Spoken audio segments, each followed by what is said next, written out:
Damn near. Hello, everyone, and welcome back to another edition of West Ham Fan TV's Friday Night Pint. Thank you very much for joining us after a long week. You can see I'm not in my usual setting, so I can't scroll through any of the comments or anything like that. It's been a topsy-turvy week. We'll be talking about this in a minute. With the boys, how are you, boys? Good, mate. All good. All good. Still roasting, recovering from an horrible week of lack of sleep from the heat. So it's getting cooler. Yeah, I think we're all suffering from that lack of sleep this week. The heat has been terrible, but yeah, all good. All good. Glad it's Friday. Mm-hmm. Absolutely glad it's Friday. Although, as I said, I'm not at home at the minute, so I'm staying with my mum for a week or so. It's a bit more difficult. I can't really hear what the fuck you're saying. It's going to make this show a little bit more difficult. And I don't know what it is. I'm on my phone, and my phone was just it's got mad hot. If anyone can tell me on the Samsung Galaxy or whatever the fuck it is, how to make the sound come out of both speakers, please let me know. Otherwise, I'm going to have to try and grab a pair of headphones from somewhere. It's supposed to be Dolby Atmos. It's supposed to be the Dolby Atmos that does it. That's what it does. It comes out of both ends, but we tried that and it didn't work. I don't know. It's not working, no. So, do excuse me if we can't hear you. Thank you to everyone that's already in the chat getting involved tonight. I'm sure there's going to be plenty of opinions and everything else. But before we go on from the very start, let me just say, and I know I'm going to let you boys have your say as well. We're going to talk about a lot of bullshit tonight. We're going to have a good whinge and a moan about a few things, and a few things might be said. Opinions will be given, that's for sure. But everything in comparison pales to, what a human life, and somebody that used to join his stream quite a lot, we always used to speak to me. I know he didn't speak to me so much, but I know he was good friends with Ryan. He used to speak to Ryan a lot. I know Dan knew him a little bit as well. But I'm just say condolences to the friends and family of our good friend Peach. He's over there in Canada, I believe. Absolute tragic news to wake up to this morning. When you're looking at the situations with football, and then you just put everything into perspective.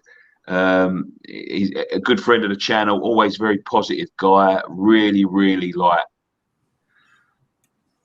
a character is something I would call him. And it was horrible news to wake up to today. So thinking about Peach's friends and family at this time, and horrible news. Yeah, very sad news. As you said, I used to speak to Peach quite a lot. In fact, he was only voice noting me a few days ago. We was talking about the Elvis movie, and because he was a massive Elvis fan as well, and that's sort of how we really got in touch with each other. I remember him like when he used to watch our streams, and I used to have the Elvis picture behind me, and he used to message me non-stop. He was a massive fan, and it was terrible. I mean, I woke up and I see the message that Dan sent this morning, and it was one of them ones where you got to read it again because you're thinking, nah, that can't be true. Like, as I said, I was only speaking to him the other day, and Peach was one of these characters. In life, you come across people that are just so genuine, a genuinely nice person. And he just loved West Ham. He loved our channel. He loved all West Ham YouTube channels. He loved interacting with every single person. It gave him a buzz speaking to everyone. And it's sad. And I know that I've seen all the messages today on Twitter and Facebook. And he touched a lot of lives. And to think that none of us probably ever met him, like who live over here. I know there's a lot of American West Ham fans and West Ham fans in Canada as well that might have met him. But he was such a top bloke. And before I come on here, I was playing the voice note to Dan and Scott, and it's such sad news. And I'm thinking of all his friends and especially his family. He was a character, though. I mean, like, I've sat there and watched, like, he had a YouTube channel called West Ham Random, and it was random, and that was just the guy himself. But I remember like going on there when he starts doing streams, and like I'd go on there 8 hours later and he'd still be streaming, and he'd be sitting across the back of the room like like drinking a drink or smoking a cigarette or something like that, but he'd be at the back of the room. He's just streaming non-stop. 8 hours later, he was a character. He was a character laugh, and I'll always remember Peach. Always remember Peach. He was a good guy. He was a really good guy. So yeah, very sad news. Very sad news. As I said, we send all of our love and everything else to Peach's family, and if we can do anything to help, I'm sure they're going to be looking for a load of West Ham stuff. So we if anyone wants to get anything over to Pete, maybe we send up a fundraiser or. There's a GoFundMe, I think. I don't know if you can hear me. There's a GoFundMe going around on Twitter. I retweeted it earlier, trying to get him a Champions Place stone and any additionals going to his family. So I think I retweeted that earlier today. So look out for that one because it's doing. Yeah, we'll definitely be sharing it. We'll put the link in the description down below and everything else. But I'm sure they'll be looking for West Ham stuff over to Peach. But what do you want to talk about tonight, boys? Well, I think the main news is Scamacca and Kostic look very close to joining the club. I think that we need bodies in now. I don't really want to waste anything we talk about Jesse Lingard tonight. I think we should just leave it as that until we play Nottingham Forest, and we have to mention him again because it's done now. Lingard, I'm sure we'll talk about that in a minute. But yeah, Scamacca and Kostic, we know Kostic because he played for Frankfurt and he played both games against us. We need cover at left back and we need a striker. So if we get these two deals in, it's perfect for the football club. The thing is, we'll get into the Scamacca thing, but with the Kostic, he's more like a left wing back, left midfielder. So the big question mark is if we're getting him in, we'll be changing to a back five. If we're getting him in, because that's the only. Because if you look at it with Ram, who we linked with as well, who I think was probably a little bit out of our price range, and we couldn't get over the line. He was also a left wing back, so it seems to be that Moyes is targeting left wing backs rather than straight up left backs. Interestingly, so is he? He looks like he's trying to upgrade Masuaku, which ain't hard to do, to be fair. But it's as I said. But Scamacca, I mean, I know that Brozier is Moyes' number one target, and it looks like with Scamacca that the wages ain't going to be a problem. He's agreed personal terms. It's just about David Moyes giving it the go ahead, which I think he has to, because you can't rely on getting Brozier in because Chelsea are pulling all the strings with that at the moment. So get Scamacca in, and if you can get Brozier in as well. Double bonus. Sport for strikers, Scott. It doesn't make sense though to me. That why would we? That's what I was saying. This on Twitter. Why are we scouting players, identifying players, negotiating with the clubs for a fee, putting bids in, negotiating with players? We do all of that, and then we go to Moyes. Right, Moyes, they've agreed. Do you want him? And he goes, nah. And then all that time we've spent on fucking Scamacca, we could have been going for putting energy to players Moyes does want. It just seems a bit arse backwards. I think David Moyes wants him. I really do. And hopefully, it gets done this weekend because we definitely need a striker in. Well, that's it. That's the thing. It's we need a striker through the door. We need more than one through the door. You look at the talk that's coming out over the player. What was the other one we were linked with from Villarreal? And then they said the board wanted it and Moyes didn't. So, who's making the decisions here? Is it the board or is it Moyes? But like we said, with this one, he seems to be the player that Moyes wants. So, and to be fair, if we look at the players last season that we were screaming that we should sign and we didn't sign, how many of them have gone to do great things? Was it Simmer, who we were after last season? Apparently, we didn't sign him. Moyes didn't want him. He didn't really set the world alight anywhere he went. So, we've got to trust in Moyes a little bit. I know he can be a bit different and he can take his time on things, but, we've got to give him his credit. He's got it right so far, so let's hope he gets it right again. You can see his disappointment. You can see it in his interview the other day after the Rangers game. He was fuming because he knew Lingard's decision. And I think he's been let down by Jesse Lingard. And we'll talk about Lingard in a minute, but, now Moyes knows that he has to act and he has to go out and get these players in because. Look, we're lucky enough that the season ain't starting on Saturday. We've still got a couple of weeks, so you can get about 3 players in before the start of the season. It's a bonus, and if we need about 5 in before the end of the transfer window. Whether that's going to happen, I don't know, but we need to get a few bodies in quick. Yeah, but it got to be the right bodies because it's no point just bringing in bodies for fun. We've done that before, and it's not worked out, and it backfired massively. So they've got to be the right bodies. We've got to trust Moyes. That's all we can do. He's deserved that in what he's achieved so far with the squad that he's had. He's had a long time to bring in the right bodies, though, Scott, especially with striker positions. Yeah, but so we can trust him to veto, right? I get that. Like him saying, what to your point, saying, nah, he's not good enough, and then maybe they go on to not be good enough. But we need to find the players that are good enough. It's no good saying, like, we get to the end of the season, well, there was no good players and Moyes just vetoed everything. There's no excuses. Get the players in that we need. Yeah, he wanted, was it Daka that went to Leicester in the end? Yeah. He wanted him. We didn't get him. He went to Leicester. So that's the thing. It's not always about... You've got to have back targets, Scott, though. You can't just have one look at one player and go, fuck, I didn't get him. Listen, the thing is, right, if we get to, and I'm deadly serious here as well, and I'm not being overreactionary or anything like that, you know what I mean? And like, please, like, just listen to my reasoning. If for whatever reason we get to the, I mean, Kostic I think he's a good player. I would like Kostic to come in, and apparently he's got the same agent as Scamacca, right? If we get to the point where Scamacca can sign, yeah, and he pulls the plug on this deal, then I think he should go. Honestly, because he's had 4 transfer windows to replace Haller. He's had 4 transfer windows to get a striker in.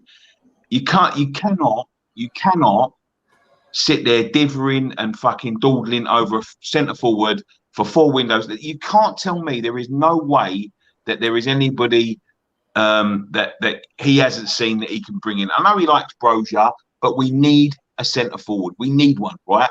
And if he does and pulls a deal on this one, and we start the season without a centre forward after 4 transfer windows, then his position has got to be untenable. I don't think we will. I think the Scamacca deal will get over the line. I even think Brozier might get over the line as well. I don't think Brozier will be a permanent signing, though. I think Brozier will either be a loan, or he will be sort of have a buyback clause after, you know, a bit like Reguilon did with Real Madrid. But if he cannot get a centre forward over the line to go into this season, or we start the season weaker than we have, which I don't think we will. I really don't, because I think our transfer, like I see some guy earlier saying about, you know, 2 weeks to start the season is a shit show, blah, blah, blah. It's not a shit show. I think we've got deals in place, and we've been plodding along, mate. We've been in worse positions than this. Yeah. Well, Nick, so, let me just stop you there, mate. 'Cause it's just come up breaking news. West Ham have agreed a deal for Scamacca. The fee is understood to be initial 30.5 million plus 5 million add-ons, personal terms done. So it looks like that. What you're saying is right. Brozier is obviously Moyes' first choice, but I think even Moyes knows he can't miss this deal, and he'll want to get both. So that's a bit of positive news there, and that's from Darmesh as well. And Darmesh is usually bang on. So's Fabrizio, the other one as well. So yeah, Fabrizio's also confirmed it as well. 10% sell-on clause as well. That's fine. Yeah, he's only 23 though. That's why. Yeah, he's a young lad. Put as many sell-on clauses as you want. But the thing is, if Brozier is Moyes' first choice, and that's the player that he wanted, then like Dan was saying, you have got to have a backup. But we desperately need players in the door. They need to be the right players. Moyes should have a long list of players that he wants, and that's what we lose this. Like with the left back Moyes wanted the most. He's moving to somewhere else, so we're going for the next one on the list. I'll be happy if 3 or 4 players in every position. if we get Scamacca in and we get Brozier in, as Nicky said, on a loan with an option to buy, that's perfect. I love them options. As long as there's a price agreed in principle at the end of the season, I like loans to buy, because if it don't work out, you send him back. We won't get Brozier until Chelsea get another striker in. Yeah. I think for them, they have to. I think Werner is he's on his way out, or like Tuchel's not fancying him. He's realizing what he's got, and until we get someone that he can rely on, then so Brozier could be like an end of the window type deal. Brozier could be a last day of the transfer window, like, because Chelsea have obviously got to replace him. But no, look, as it looks like, I'm reading now, Scamacca looks like it's and there's a few people saying it in there. Until he's holding the shirt, I still won't believe it. But I'll still stick with my original point. It's really good news. It's really positive news. But if somehow we pull the plug on this deal and we start without a striker and we're waiting for a certain person that is umming and ahhing, then he's still got to go for me. But I think by going by that, Nick, I think Moyes wants him. That's fantastic. We've gone way too long without a striker. Still pursue Brozier, which I'm sure they will. If we can get Kostic over, if we can get Kostic over the line, obviously Lingard's out the fucking window now, but get another sort of creative midfielder, someone to play in behind that number 10. I think we've had a really good window. Well, we still need a left back. We still need a Creswell. Kostic is a left back. No, Kostic. Yeah, but Kostic can't defend. He's defended. He's more of an attacker. Yeah, he's more of a winger. Yeah, he's more of that's why he plays left wing back. If we have games where we need to play a 4 at the back, or we do want to play 4 at the back, we need someone who can do it both ends of the pitch. We need someone who can go forward and defend, and that's the problem. Kostic seems like he's going to really add to our attack, like assists and all of that stuff. Brilliant, but we need someone who's going to defend, and that's been Creswell's issue. That's been Masuaku's issue. Is that defensive side of the game? So that worries me. With Scamacca, the thing is, right, and I refuse to believe this. I see a quote attributed to Di Canio that he's another Haller. People saying he's not going to fit our system. All of this stuff. He's got no hold-up play. There's no way I can believe we've gone out and scouted a player, and Moyes is agreeing to spend this money on someone that's not going to fit his system. He's not really going to play and not going to fancy. There's no way. There's no excuse for this guy not to come in and fit our style of play in our system. Thing is, Dan, if he is anything like Haller, Nicky's got 9 months worth of content now. But hold on a minute. Just before we go on, I know we're laughing, and I know we said our bits this morning, but get well soon, Sebastian Haller, because that was what we see. We said it on the podcast. I know not everyone wants to do the podcast, but what we saw about Sebastian Haller over the week was tragic news as well, man. He seems like he's had some positive movement on that. It seems like I think he's just had his first surgery or his first treatment or something, and that seemed to go well, which is positive news. So hopefully he comes back and smashes it for Dortmund. But 100%. It was terrible news to see the other day. But it looks like his operation went well. He's in good spirits. So the quicker we see him back on a football pitch, the better. So we're thinking it'll be a step. Yeah. What do you guys think? Just before we move on because I've talked a little. I've mentioned about this whole back 5, back 4 thing. Do you want to see us go to a back 5? Do you think that's the way forward, or do you want to see us keep a back 4? No, I don't want to, because if you go to a back 5, you've got to lose a forward player, in you. So I think I'm not keen. So sometimes you have to do that. It depends who your opposition is. I mean, Creswell has slipped into that back 3 before, and he's done well. But you don't want to rely on Creswell playing centre back. You want 4 at the back. You want a good left winger, left back. Sorry. And I'm not all for back 5, but sometimes it's the opposition, and you might have to switch to that. Kostic could be that Lingard alternative. He could turn out to be that Lingard alternative because he can. If you see what he does for Frankfurt, he's more along the lines of the assists. And if you're looking at Scamacca is more of a bigger centre forward. You want players that can cross the ball. You want players that can put the ball into the box and pick out your centre forwards. And when you've got players like Souček, Rice, the tall players we've got, the thing with Creswell, as much as he's a bit liability defensively, he does put a good ball into the box. And with Kostic, you saw for Frankfurt, he can do that. He puts a good ball in. So if Scamacca is, I don't know the stats of him, I don't know what he's like, but apparently he's quite tall and quite good in the air. You want to have someone who can swing that ball in. Yeah, I don't think he's a typical target man. From what I've seen, he seems to like a few shots out of the box and can move with the ball.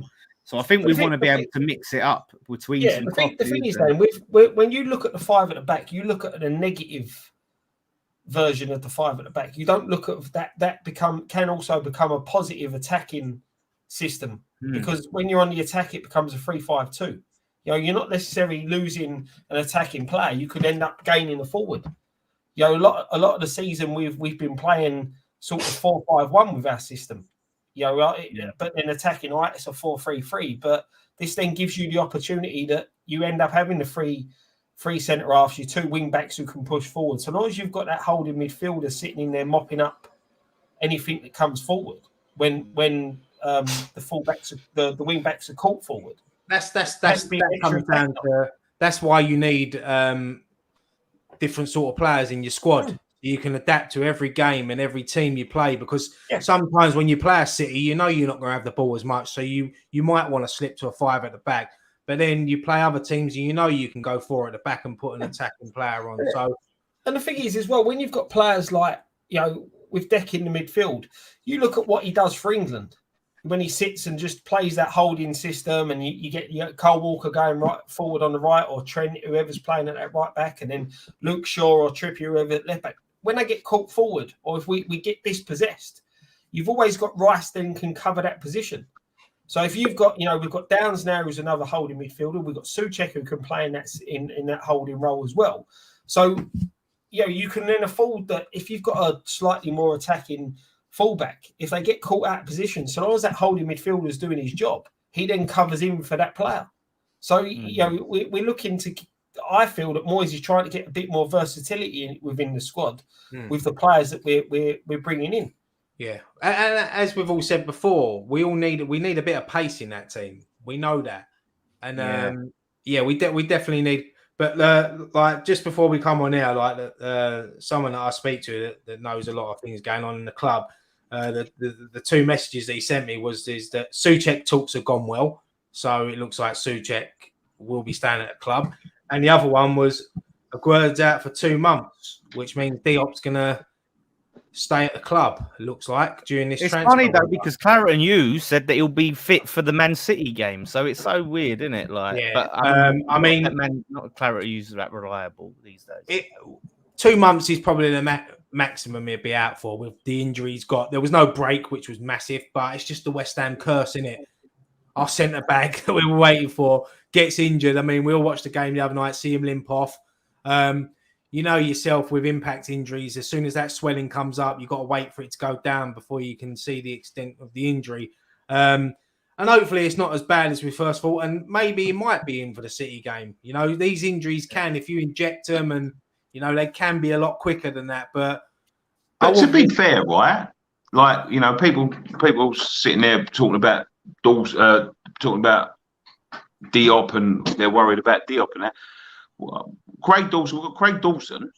He's injured. For a start. He's injured. Who played? Injured. I know he's injured at the moment, but Oggy's back. But he ain't even been in pre-season. That's the worry. Ogbonna. So is he going to be ready for the start of the season, Ogbonna? Well, if he's not. But he's going to be playing at some point, isn't he? If it's for 2 months, then So, but that's the question. If Aguerd can't play for the first few games, if Ogbonna's not going to be ready and Dawson's not going to be ready, who we probably going to have to stick Rice back there? Who's partnering Zuma? No, because no one, mate. Zuma is a one-man brick wall. No one gets past Zuma. And you look at Diop when he had to come in against. Who do you have to step in against towards the end of the season? You look at the Kidderminster game, it was awful. But then when he come back from that, he steps in and played well. He done well. He done well in Europe, didn't he, for us? So. Yeah. But let's just hope. He's had pre-season. You know, there was a lot of. You know, he probably got a bit down in his form and he wasn't playing too great and had a lot of pressure then piled on him. Plus, he was injured himself. You know, so you know, it's a new season. You've got to sort of give someone a chance. Yeah, I agree with that. I agree with that. It's, you know, it is what it is. You have to deal with these things. So It's, I'm sure that if it's any more serious, then Moyes will be looking to maybe bring another centre. I know we've been linked with this youngster from Leicester. I think he's a centre back as well. I don't know. No, I don't know much about him. So, but we also don't forget we can put Johnson for a couple of games if need be as centre half. Yeah, you know he's played there before. So, you know it's one of them. It's a case of needs must. It ain't ideal, but if we're not gonna if Dawson and Aguerd are out and Oggy's not great, we can't sell Diop. And then we don't want to go and sign another centre-back if these players are coming back. So Diop will have to play, and then we'll just have to make do until the number one centre-back pairing's back together. Only if we had a young, promising youngster that we could play centre-back. We've got Batiste. Yeah, no, it's true. I'm joking. But look, before we talk about the positives in Declan Rice, because I watched his interview earlier and he just makes me smile. I love the bloke to bits. Obviously, Jesse Lingard. Hang on, right. Before we get in Lingard, can I just take some comments? Go on, then. Cheers, mate. Oh yeah, let's get some comments in. Apparently, Moyes giving the green light on the Scamacca. According to a lot of sources, X has backed it up. So he's a Moyes signing. Darmish, West Ham have agreed a deal for, whatever his name is. Club plus 5 million out of personal terms. Yeah, I know. Personal terms being finalised. Kent says Kostic is a class act, brilliant for Frankfurt versus us. We're linked with that other Frankfurt player as well. You know, the Japanese winger. Kamada, yeah. Quite fancy that Bordeaux Huang striker who's been offered to us. Be good in our team, I reckon he's a cheaper option. The fact that Prem clubs can use 5 subs, we need at least 5 or 6 more to give us a bit more squad depth. Evening, gents. Do you think we'll make? I'll save that one for later. Sorry.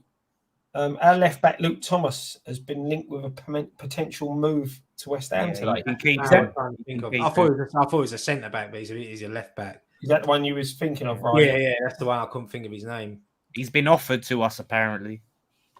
Evening, Inch. Do you think we'll get right? I'll save that one. I've just noticed. Right, that's super. He can't be that good then if your rivals are offering him to.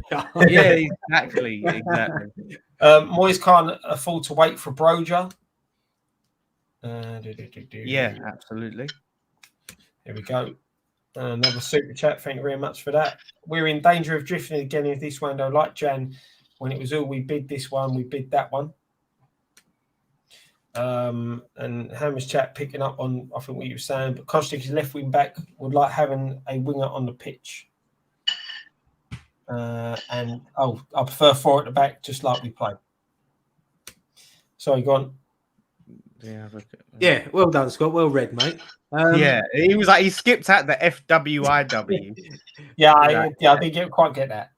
And he missed out devil's advocate at the end. Jesse Lingard. As I said, I don't want to go on too much about him. It's happened now. He's gone. He's gone to Nottingham Forest. We all know the reasons why he's gone there. It's definitely not footballing reasons. He apparently wanted to come to West Ham, but it was his dad and his brother that convinced him not to. For me, the player makes a decision at the end of the day. I don't believe it. I believe he's gone for the money. You can see by he signed a 1-year deal, tells you everything. He knows that next summer, and you know what? I'm not just saying it because Lingard. I actually thought that Nottingham Forest would do well this season. Nottingham Forest have made some good signings. They've got a good manager. They're a big football club. They've got great fans. I'm glad they're back in the Premiership. It's been too long without them. I'm looking forward to going to the City Ground even more now. But yeah, I mean, the thing is, if Jesse Lingard would have come out and said, look, I love my time at West Ham, but I'm a Northerner. I just couldn't settle there.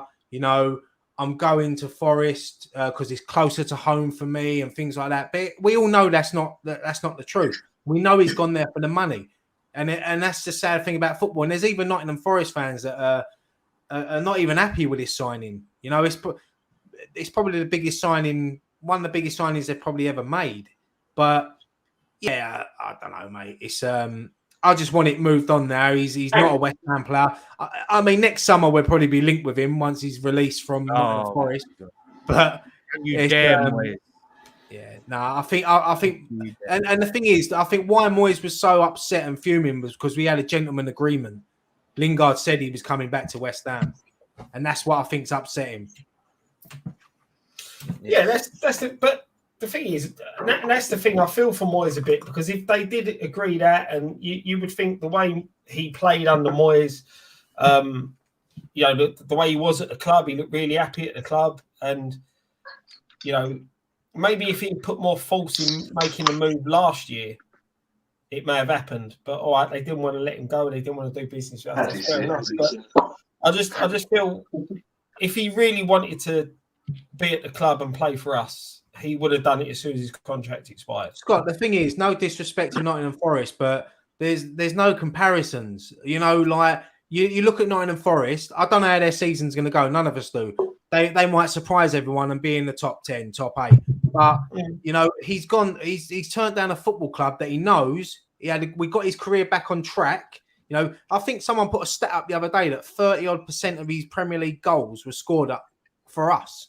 Yeah, that's crazy. You know, yeah, we got him back in the England squad. You know, we're in Europe, and we'll be battling for the top 8, top 6. So you can't tell me now that he looked at Nottingham Forest and thought that's more ambitious. It's money, it's greed, and he's not skint. He's not skint, is he? He's a millionaire, so he don't really need the money. No. And what Kent has said here, Lingard 1 year at Forest and then MLS, another bumper deal, and that just proves it. If it weren't just for the money, he would have signed 2-3 years at that football club.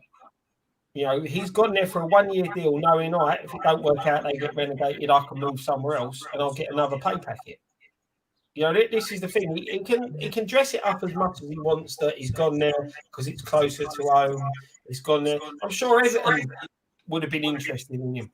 So if he wanted a bit closer to Manchester, he could have gone to Everton. You know, let me tell you this now, right? Let me just say this. Yesterday, I was a bit gutted yesterday.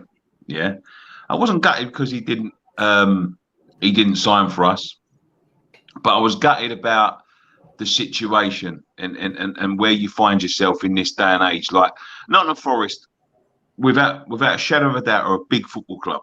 Yeah, a big football club, massive football club, 2-time European champions. Haven't been in this league since the 1990s. Yeah, haven't been in the Premier League. Has spent 23 years out of this Premier League. Right, that's longer than we've ever spent out of the top division. Like a lot longer, like cumulatively. Right now. Am I saying that they're not a big club? No, I'm not saying they're not a big club at all, right? But for a team that have just come up to sign a 1 year deal worth £180,000 a week, it just shows you where football is right now. And it's like, as the cost of living for everyone else goes up, the bubble that everyone sees themselves in the football world just keeps on getting closer and closer and closer to bursting. You have a look at what's going on at Barcelona at the moment. They've sold their future. They won't be a football club in 4 years, 5 years. They won't. Like it's like that. And this is where Jesse Lingard sits there and turns around and says, "Oh, I wanted to go back to West Ham, but it's me dad and me brother." What's his dad and his brother fucking playing today? They're not playing. He's playing. He's got the decision to make. He's sacrificed his fucking career, right? His international career. And to be fair, his career, he's got a 1 year deal. Yeah. He'll be making he'll be making YouTube videos next year. Fucking phoning Ronaldo at 3 a.m. scary videos to make a living. Because that's what he'll be doing. Because his mind is completely fucking gone from football. It's gone. Like, you see the way, if he was serious about football, yeah, he'd have been knocking on someone's fucking door at fucking on the 1st of July saying, "Come on, Yeah, you know, we've got work to do." He has got. People keep on saying about West Ham. He might not even be fucking ready for the West Ham game. That's how fucking long he's taken. Like, trust me, he will. Of course you will. No, he might not. Listen, mate. Guarantee he's going to score against us. The West Ham game's only 3 weeks away. He's got a lot of fucking work to do. Yeah, but he never played no football for Man United, and he signed for us, and he was in the squad straight away. He looks hard. But the thing is, the difference is, right, because I had this chat with someone else. At least he was still training. He was going to training it, multiple times a week. The thing is, now you're telling me now that game, their first home game, live on Sky Sports, he's not going to be. Even if he's on the bench, he will be there that day. He will be. He might be there, but he won't be. He won't be fit. He ain't done no training. Everyone else has been training for a fucking month. The thing is, we're Nottingham Forest. I mean, like, if they stay up, it's worked out perfect for them. The money they've spent on Lingard, that don't matter. But if they get relegated, someone said it there. If it don't work out right for Lingard, in 6 months' time, he'll be able to sign a pre-contract with someone. Yeah, exactly. I would go nowhere near him. The geezer, football is not. It's the money. It's just the money. Yeah. You know what I mean? And it's like people say, "Oh, if it's just the money, he would have gone to Saudi Arabia." Trust me, he's going somewhere next year. Don't worry about that. He's going to be going to earn his big money next year. He's got a young daughter and a family. He don't want to upend them and uproot them to go over to Saudi Arabia for a couple of years. He wants to stay in the Premier League. For someone like him, he thinks his brand, and I'll say this from the bottom of my heart, he thinks his fucking brand, which whatever the fuck he does, this fucking thing, right? He thinks this is bigger than this. That's what he thinks. He thinks because he's played for Man United, because he's got these fucking stupid J-Links fucking T-shirt brands and his TikTok and all this, he thinks this is bigger than this. Well, and I'm telling you now, I'd rather have no one here. Like, at the end of the day, right, and I mean this with the greatest of respect, if we hadn't taken this cunt on loan in January of last year, he wouldn't be fucking going anywhere near £200,000 a week. He'd be fucking getting a championship fucking job. That's what he'd be doing because he hasn't fucking played for them. Harry can come out and demand £200,000 a fucking week with all this brand. He's more interested in talking about beans with Marcus Rashford than fucking playing football. I've had enough of him. He was brilliant for us, and I'll be forever grateful what he done for us. But I don't want to hear this cunt's name ever nowhere near us again. His mind is not football. We'll see how big this is in 2 years. I think he's probably will be big. Yeah, whatever the fuck it is, whether it's this or this or whatever. I don't know. It's career suicide for Jesse Lingard, but then again, it might not be. It might be the best thing he's done because he might go there. He'd be the biggest player on the pitch for them. All the attention's going to be on Jesse Lingard. So, but look, as I said a little while ago, forget Jesse Lingard now. It's about West Ham. One thing I would say is that fair play to the board and David Moyes for sticking to their guns and not fucking overpaying for him. Because if they're going to give anyone 180, 200 grand a week, it should be our captain, Declan Rice. Yeah, he never would have hit the form he had for us before. I think it would have been. I think it would have ultimately been a disappointment. But the funny thing is, and I have to dispel this notion, that I had so many these Forest fans send me this article from some bloke from the Telegraph saying he's on 80 grand a week. That is bullshit. There is no chance that he has taken 80 grand a week to join Nottingham Forest to potentially be in a relegation battle over the 140 or whatever we offered him. No chance. They're deluding themselves if they actually think that he's on 80 grand a week or even 100 grand a week. There is no chance. He's earning mega money. That's why he's there. So that's it. And he's earning that money. And this comment here sums it up. They didn't pay a transfer fee, so 180 grand a week's nothing. But then when you look at the other players in that dressing room, 30 grand a week. Who's scratched and clawed their way to get that club back into the Premier League, work their asses off. Take away Jesse Lingard, they've signed 10 players already, so that's going to upset the dressing room.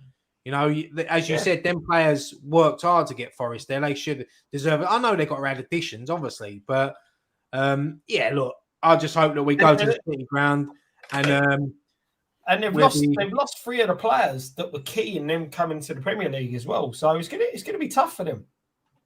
Yeah, too much change too soon is not good. He's got too many people around him in his hero.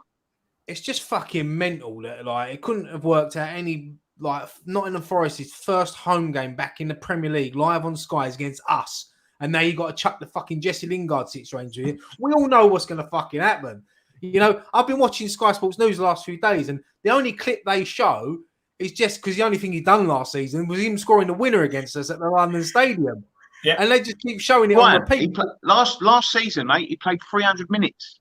I know. In the Premier League, 300 minutes. And 10 of them minutes, he was against us, and he scored.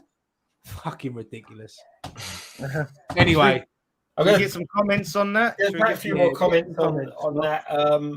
If I can find them. Scott's the comment man. Starred stuff. Yeah, he's the comment man. I'm just looking for ones that are relevant in what we're saying.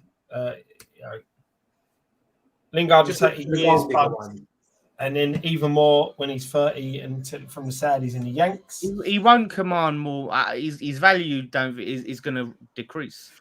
It's not going to increase. But not from places like that where they don't mind who they pay big money for. How many players have messed up their careers listening to the wrong people will happen in the future as well. And the thing is, you've only got to look at someone like Ravel Morrison. Now, another player who listened to wrong people and has ended up being a bit of a journeyman. Mm. Don't worry, mate.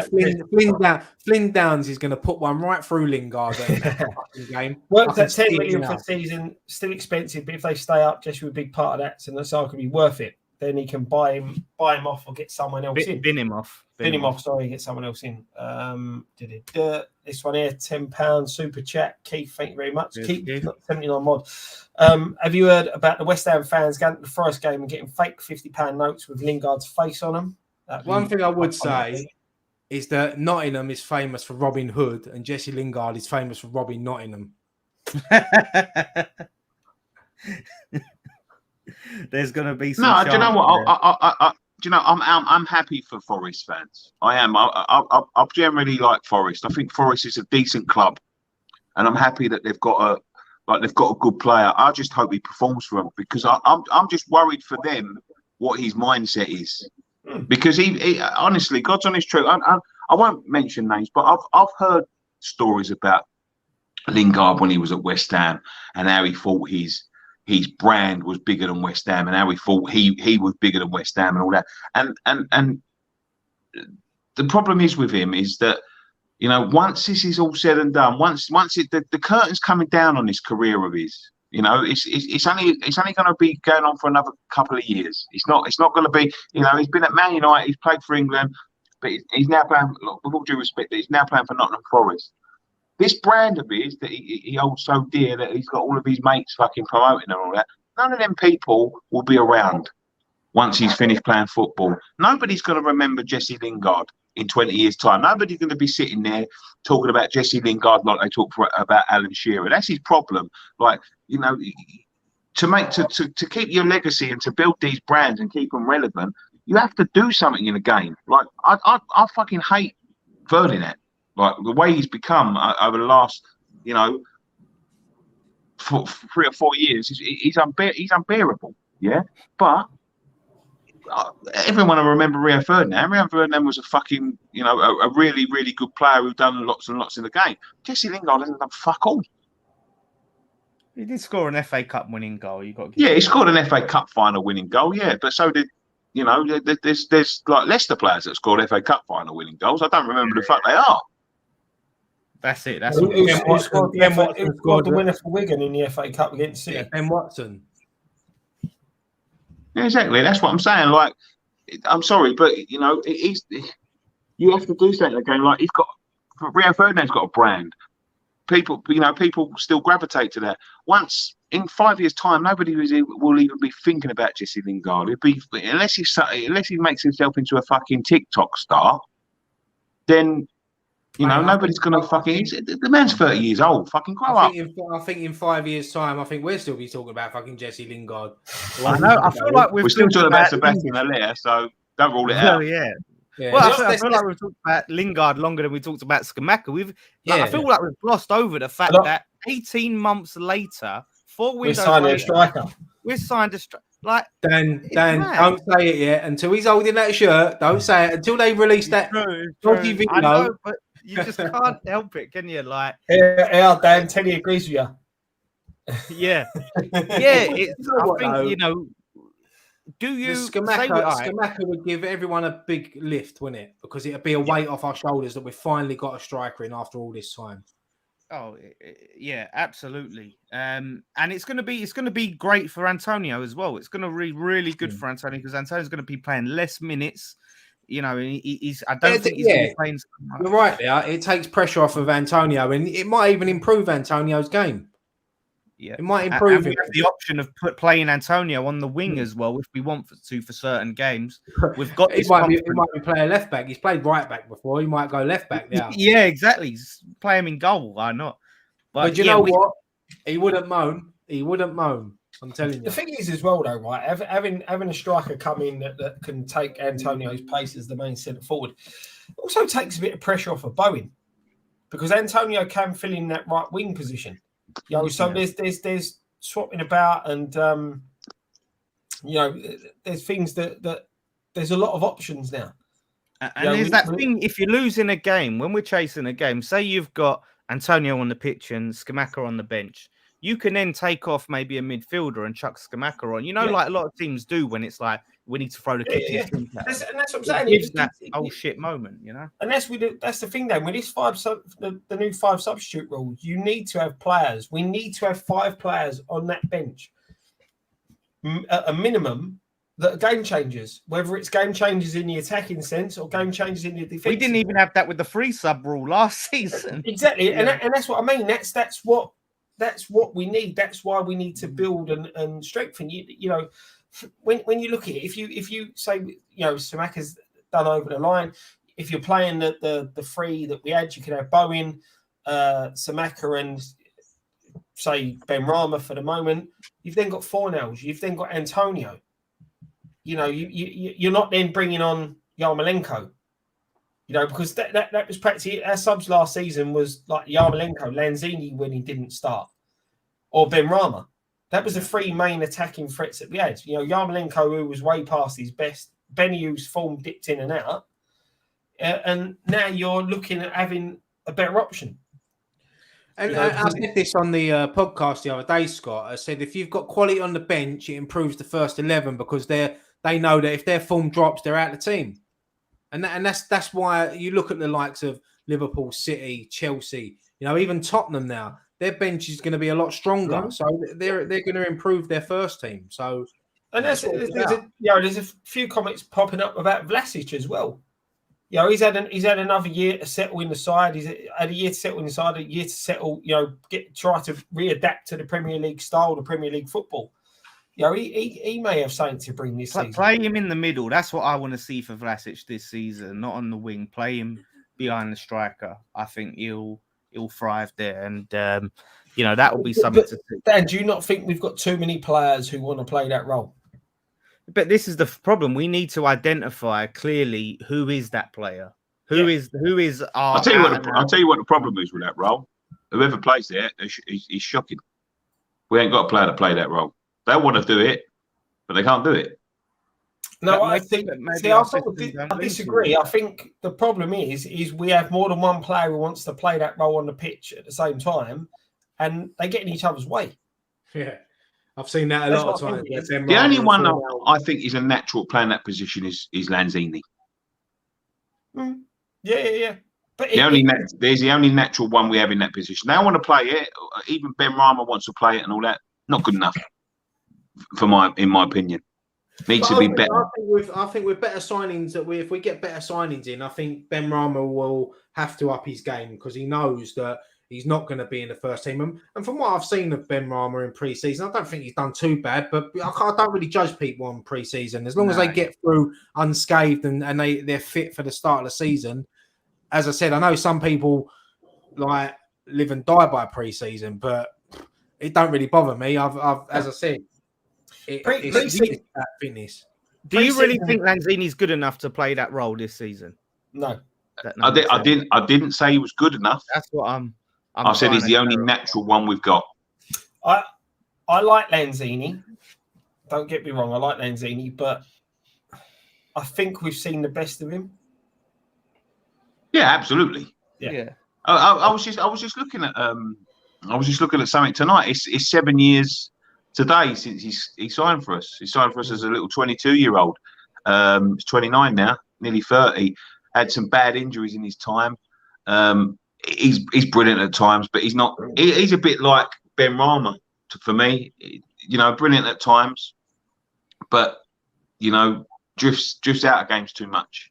Yeah, he's been in too long. I think he's got too stale. He should have been moved on a while ago. To be quite honest, I think he's still got a part to play, Nick, in that side, but I don't. The fact he's still here, committed to it, Scott. Yeah, you know, makes me love the geezer. It's interesting that he's been playing more in that central midfield role next to Rice. He's been played quite a bit there, but that's like a backup op. That's like when you're desperate. Ideally, we've got Flynn Downs is going to be ahead of him. If we get Anana, he's going to be probably ahead of him in that position as well. Dan, he's another good squad player. You know, Craig said it here. You know, great bench squad player. He can have an impact in a game. You know, and that's what you need. And you know, Nick said it here. He's got a good attitude. Yeah. And sometimes having players around the squad who have got that right attitude, got that, you know, like we saw last season, the players that weren't playing didn't kick up a fuss, didn't cause problems within the squad. And everything ticked right. You saw with England, when Southgate come out for England, I know I said this before on a previous Friday Night Pint, you know, it's the players who are not getting the game time that keep the first 11 on their toes, but also keep the camp a happy camp. And we don't have to play the same team in the Premier League and the Conference League. Now we're going to have a chance to have a good amount of players that are good enough to play in that Conference League, but that aren't necessarily the ones that are playing every week in the Premier League. Mm-hmm. So then we're not getting that fatigue we had last season, because that was a problem. So you can play a Lanzini there. If Antonio's starting in the Prem, I want Scamacca starting in the Conference League. Yeah. But the only thing is with losing Lingard, that we need creativity. We need creativity. That's one thing that we're lacking in. Kostic is going to be then. Like Ben Rama's meant to be the man, and he's not the man. Lanzini used to be the man, and he's not the man anymore. So we need someone to create chances. Well, you watched that. You go back to that Rangers game the other day, creating chances. We're so slow. We're shocking. And I would say this: if we can't get Brozier over the line, for whatever reason, if Chelsea deny us, I would go, because we need two things. We need creativity and pace. That's what we need. We need to be able to break quickly, and that's what we don't do. We cannot break quickly. Yeah, but it's impossible for us. It's like watching fucking paint dry, watching us attack sometimes. So I would go with a creative midfielder. Now I'm sure that I don't know who the fuck they're looking at, or who they had in mind over, Lingard. Although, it's possible that he could have derailed our fucking plans because he'd already told Moyes that he was joining, and they might not have been looking at someone because the gentleman's agreement. But if they ain't, they'd be silly. But I would go for like Traore. You want pace, mate. There's no fucking faster geezer than that. And like people say about his end product, that's what sometimes your end product don't matter. He's a bit like Antonio. Is the fact that Antonio's lost that yard now. Yeah. Antonio's lost that yard without a shadow of a doubt. He just causes havoc. And that's what Antonio used to do. He used to cause so much panic in and around that penalty area when he used to burst into the penalty area. And that's what Traore does. You've seen it when we played him a few times. They just cause mayhem. Yeah, but sometimes I can't take my eye off this geezer, because if I take my eye off him, he'd be gone. Sometimes he's like a Ferrari with no brakes, though. He's got all the pace, but he can't stop. Yeah, no, I agree with that. But he's got the pace, he's got the power. Sometimes that's all you need. Yeah, I agree. I'm a big fan of him. I've said it before, and for 10 million, if we can get him for that, it's a steal. But there's going to be other clubs linked with him. So, but I'd love him, and you're right. He's got the pace. He can work on his end product. You know, his pace is always going to be there until he gets older. You think even like when Antonio's lost a yard of pace, he's still quite quick. So you just imagine a situation where you've got the pair of them on the pitch. Yeah, it'd be mental. Yeah, and that's the thing. You see when before, I think 2 seasons ago, we were playing Forest and we was all over them, and it was 0-0 when they brought Giore on and he ripped Creswell a new one, and you know they won the game 2-0, I think, or 1-0, something like that. You know, but people saying about he can't finish, no end product. How many of you would have said that about Antonio? Yeah. Look, a lot of people. How old is Traore though? How old is he? Because what are we talking about? 26. 26. Fucking hell, I thought he was nearly 30. Seems like he's been about for a while. Yeah, Matt Power, actually, you talked about that number 10. Yeah, there was this geezer from Napoli that we're looking at, which is interesting. So we are clearly seem to be looking at that attacking midfield role. I don't think that. I think something has happened with that deal where it's off the cards, or I can't remember the geezer's name. But it seems to be we're identifying that is a need. But we're going to have to start looking at players in that midfield. So I know we need a big squad, but are we selling anyone? Like, is anyone leaving the club? It seems like we're just bringing them in and not selling. Yeah, but the thing is, Dan, I don't think we're in a position where we need to get rid of anyone. You know, we've lost, what was it, 5? Nobes, Kroll, Yama, Frederick. I think it's just when it comes to the wing, we seem to lack players that sort of naturally fit that right-hand side, but we've just got an abundance of like people on the left. Yeah. When you look at it, and in that operate between the left and then that central midfield, because you look at it, you got Ben Rama, you got Vlasic, we got Lanzini for nows, and then if you bring in Kostic, you can also play on that sort of left wing. But it's going to be crazy. Yeah, but you've got with Ben Rama, Lanzini, they don't have to stay out on that left. They're players that can play in other positions. You know, who's that other player we're linked with? Onana, is it? Yeah, Onana? isn't he a central midfielder? Yeah. So if he comes in, then does that mean that someone like Souček's going to leave the club? I can't see that because apparently we're in talks with Souček about. I think I'll be honest. I think if we sign another centre midfielder, Connor Coventry will leave the club. Yeah, that'll be him done. Like we said last week, with Connor Coventry, he's in that situation that Josh Cullen was in when we released him. You know, he's got to go. You know, when he left the club, and that's the thing. If we get another centre midfielder in, I think that's just one in. I think he'll go out the door because you know at his age he needs to be playing football. A lot of people are asking this question. That about us getting, I was going to get it up. Us getting Scamacca, do you think we'll still go for Broja? I think we should, especially if they're talking like 30 mil. Like, I mean, Broja, I really rate him. I really think he would suit. I think he's got bags of potential. He's 20 years old, and look, now we've got Scamacca in. We can be a bit more patient with that Broja deal. We can wait and see what happens and see if Chelsea bring in another player, and if they do, then we at the end maybe the price tag comes down a bit. So I think we should still pursue a deal. It seems to be like I think we probably will. I can see us still trying to get that deal because Moyes seems to really rate him. So I think Matt Powell says here apparently Belletti wants to join us now. He's out of contract. We've had so many free transfer chances to sign Belletti, though. It seems to be Moyes' heart isn't really in him because it's been like a good few windows now.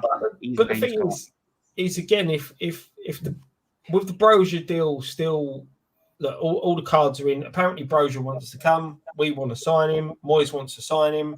Chelsea don't want to let him go.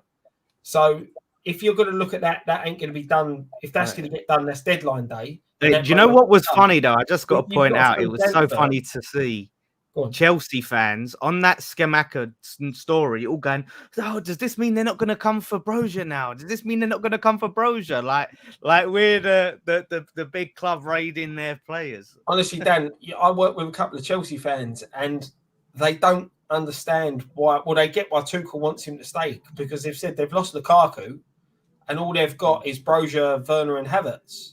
And we know Havertz's goals to shots ratio or whatever it is. They've also got Sterling as well, that can play up top, but they will sign someone else if they let Brozier go. I'll be honest. Rice hasn't been trying to go there, and Brozier's trying to come here. That's hilarious as well. The funny thing is, if they get a striker, then I think the Brozier deal will be done. But it's all. I think it all hinges on them to now get a striker in. And they probably will. They've got the money to spend, didn't they? So yeah. Miss Emirates says Moyes needs to provide better positivity towards Benny instead of pretty much always subbing him off.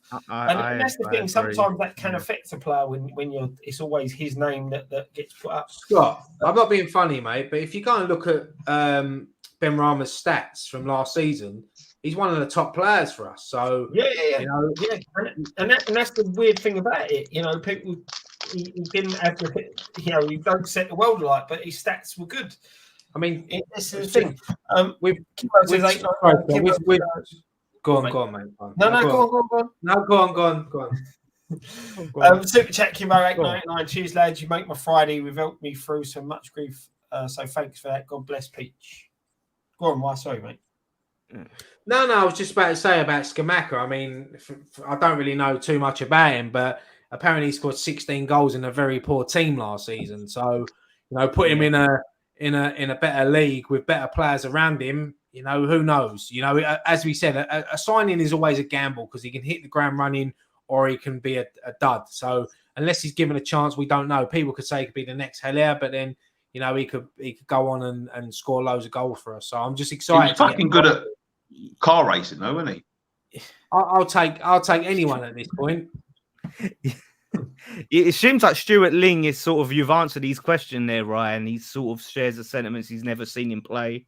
And is this a good sign? And keep up the good works. Thanks for that, Fiver Shoot. Pavan here seems to says, yo, Dan, trust me, bro. Scamacca will be fire. I'm Pavan. I'm taking your word for that, mate. Like I said, I don't really watch I'll give it 3 games before Nicky says he's the worst striker he's ever seen play for. And we've had another super chat come in. Cat M Marvel, £2. Cheers, mate. Didn't want the helmet anyway. I'm guessing he's talking about Lingard. I hope you're talking about Lingard. Yeah. Well, the thing is, I think what's going in his fate. What's the fee actually for Scamacca? Because if he's like 45, 50 mil, then Nicky's going to be on his ass. But I think it's 35 plus add-ons. So around. How's that, Nicky? Is that all right? Yeah, it's on my money. Do what I want. He was like, anyway, look, what we paid. Positives. Let's talk a bit about Declan Rice because he's been named the captain. We all knew it was going to happen anyway, but I don't know if you see his interview earlier on Sky Sports. Just love listening to him talk. He's loving life at the moment, and he seems that giving him that armband, you could just see how proud he was, and he's here for another season at least, which is great news. But yeah, I think he's gonna go on from here. I'm looking forward to seeing now. He's club captain. He's taken over from Noble, so it means a lot to him. He said today he didn't think that when he got in that subs bench 5 years ago that in 5 years' time he was going to be club captain. So it means a lot to him. So they're the sort of things that keep you at a football club. He's never made any noises that he wants to leave, and that's what I love about him. And we all know he is going to leave one day because he is too good for us. But if we start building around him and start doing things on the pitch, give him reasons not to leave the football club. Because I don't think he's definitely not someone that goes for the money. You can tell with Declan. Declan could have signed a contract with us for £200,000 a week. It was on the table for him. I know it's to be honest, it was a ridiculous contract that they offered him. It wasn't something that they was expecting him to sign. I think it was more of a token offer. They've got an agreement that he's gonna go at some point. The thing is with Rice, I just hope he don't go to Chelsea. I think he'd be wasted at Chelsea, to be honest with you. I know he's a Chelsea fan.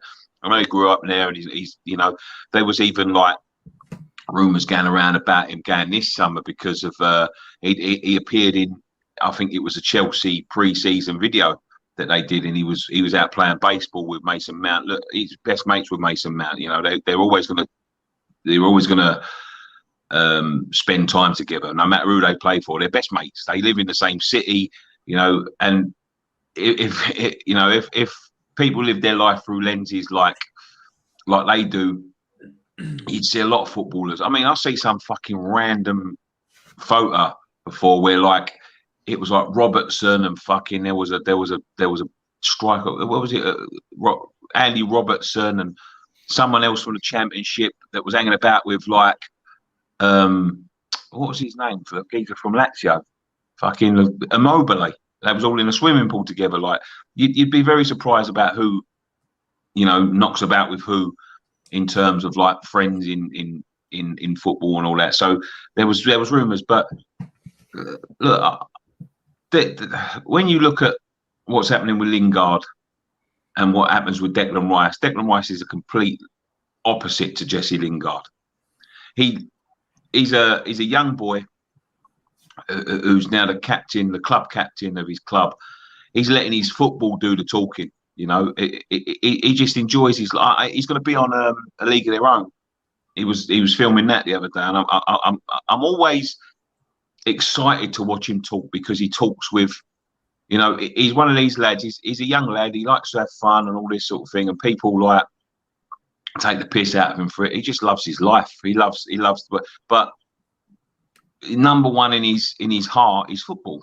You know, he lets the football do the talking. You know, he wants to get better. He wants to progress. He wants to win trophies. He wants to captain England. He wants to captain West Ham, and I'm sure he want to captain the next club he goes to. And it's an absolute pleasure to watch him talk. It's an absolute pleasure to have him at our club. I honestly do think, you know, in my lifetime, I think he's the best academy product we've ever had. And I think he'll be the best academy product we'll have for a long time in terms of what he's going to achieve in the game, and what he's brought to us. He's not, you know, you think about the likes of Rio and Lamps and all that, you know, really good players that went on to achieve a lot in their career, but whether it be their fault or not, the first chance they had to fucking walk out the door, they was gone. You know what I mean? Like, and he hasn't. He's stuck around. He's, you know, he could be playing for someone else now, but he's, you know, he's took the captaincy on, and he will go. Of course, he will go, and I think he'll go at the end of the season. But it's just a pleasure. The lad's just a really pleasurable guy to listen to, talk to. Thing is with Declan Rice is he knows that the money's going to be there in the future. Because he's letting his feet do the talking. He's not worrying about brands. But someone said it a little while ago in the comments, and I was going to say the same thing. Not many 23-year-olds have done what he's done in his football career. You know, to represent his country in a final, to have over 250 appearances for the first team at West Ham already. You know, he's one of the top players, not only in England, not in Europe, but in the world in his position. And he's only going to get better. And as Nick just said there, he's a great role model for youngsters. He's a great role model for players like Downs that have come into the football club. You can see the way he's taken to him already. And for such a young man, he's got an older head on his shoulders. And he's always had that since his debut. He's always looked years above what he should be. And he's a credit to the football club. He's a credit to England. And yeah, he's just a pleasure to watch. The thing is as well, let me just make this point as well. When you make the comparisons between him and Lingard, and I know, like, it might piss them off that we're making a comparison because I know they probably like him, the West Ham players and all of that sort of thing. But when you look about the influence, because a lot of that comes down to being grounded. You've got to be grounded. You know, a lot of this head on your shoulders. You've got to be grounded. You've got to have people around you that advise you and tell you. And then when you look at Lingard, you got his brother just shouting off his mouth at anything and anything that comes around, you know, getting involved in things that really have nothing to do with him in terms of like Jesse Lingard's. Because Jesse Lingard's a footballer, not fucking, I don't even know what his name is, Pete Lingard. Let's just call him Pete. Petey Lingard. He's not the footballer. You know what I mean? Like, and he's got so much to say, and he's got, you know, he likes to shout people's opinions down, and he likes to, you know, pretend he knows what we don't know, unfortunately, in this game, we do know a lot that they don't think we know, if that makes sense. And then you've got his dad, who's apparently telling him to turn down European football to take £180,000 a week. What Declan Rice has got is a good family around him. We know, we know some of his family. They keep him grounded. They don't fucking blow smoke up his arse. They let him decide what's best for his career. That transition between Ireland and England, that was a tough time for Declan and his family, and they had big decisions to make. You didn't see fucking Declan Rice's brother coming out in the press, shutting his mouth off about, you don't understand how tough it is on him and all that. They just let him get on with it. He makes the decisions. It's his career, whatever's best for him. And yeah, he's a humble kid. He's a humble kid with a good family around him. And you look at Lingard, it's the complete opposite. You know what I mean? Like they blow smoke up his arse. They make him think he's the biggest thing since sliced bread. The geezer's 30. He's fouled, really. He's fouled. Man United didn't want him at his peak. He's fouled. Done. But there you go. He's fouled. We get that, Nick. You said that 20 times then. He's fouled. He's fouled. I know. I just couldn't think the next thing to say. We all know what you're saying, and it's correct. And that's the difference between players like Declan Rice and players like Lingard.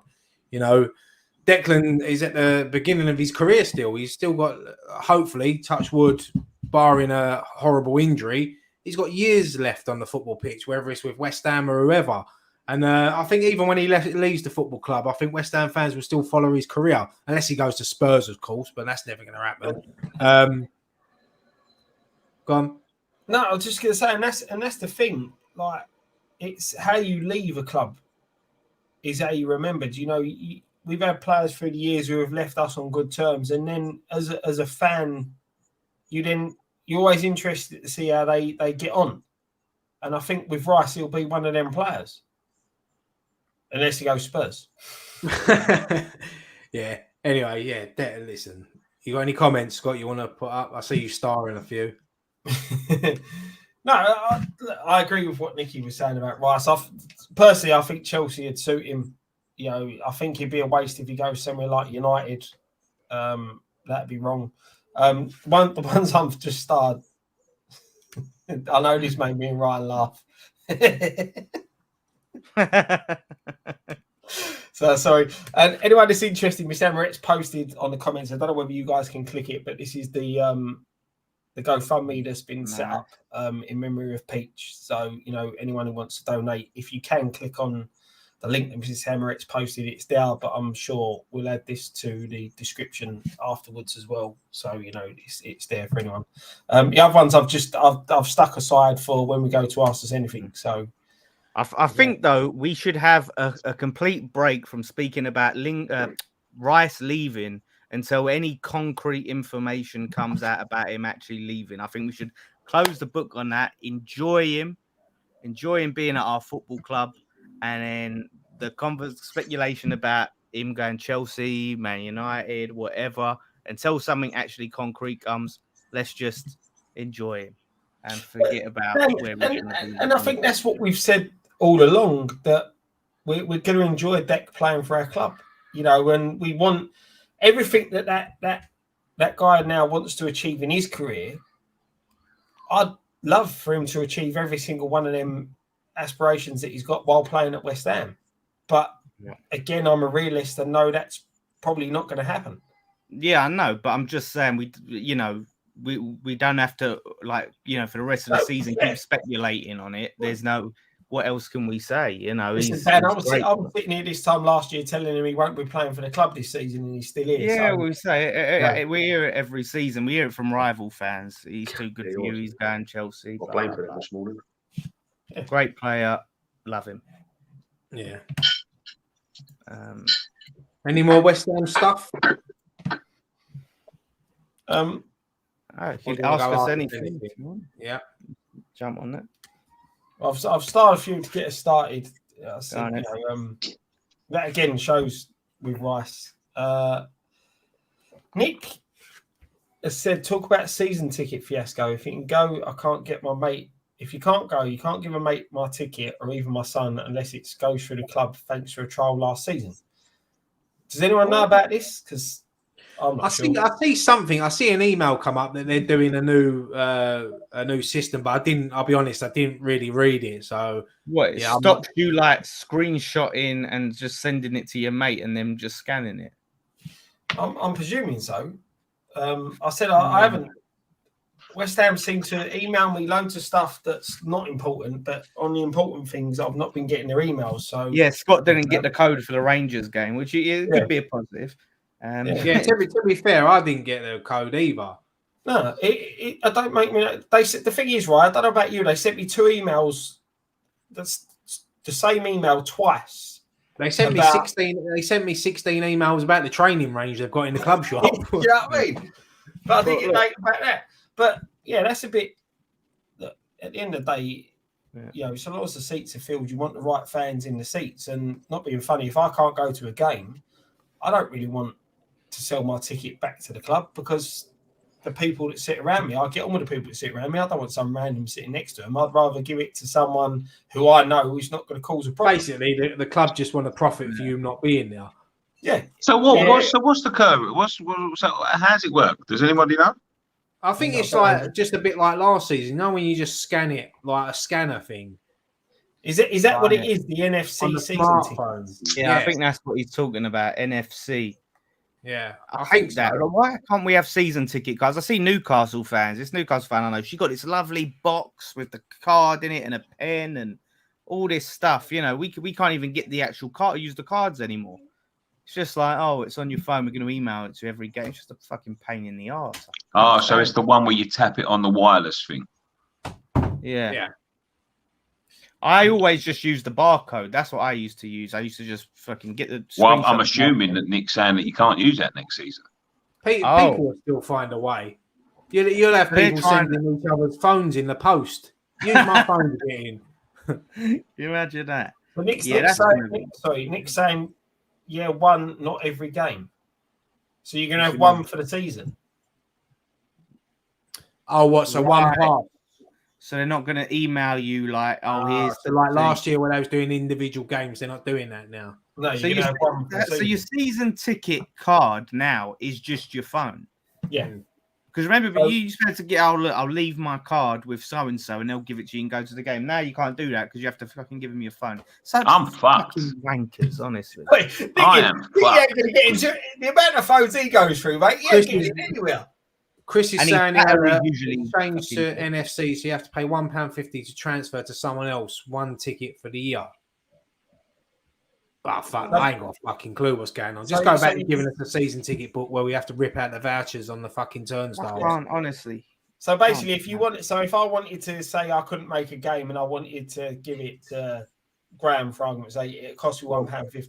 Hawaiian Hammer's saying apparently you have to gift it to a member. So if they're a member, you can do it. But if they're not a member, I'm pretty sure that there will be a way to transfer that signal of that card onto a card, because I'm sure, correct me if I'm wrong, when they didn't bring out season ticket cards last season and they started doing this thing, that Canning Town Len started selling season ticket cards.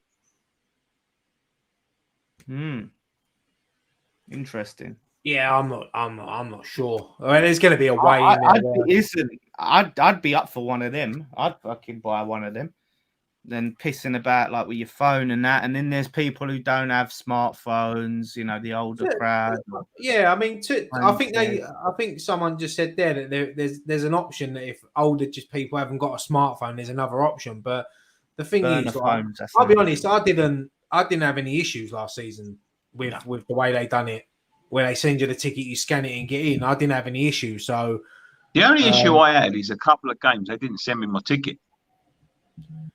See, I never had that problem last season. No, I got them every game. I got them all, like sometimes I got like 3 games like in a row before like 2 weeks in advance. Like, I don't know. I got my Frankfurt ticket last month. Frankfurt away. The voucher. fucking silly. Well, yeah, so he got old crossed hammers. I think Scott starred on the back of that. Oh no, he put that up. Yeah, that's the one I was getting through. So I'm just scanning. I've missed the super chat, so I can't find it at the minute. So I apologise. I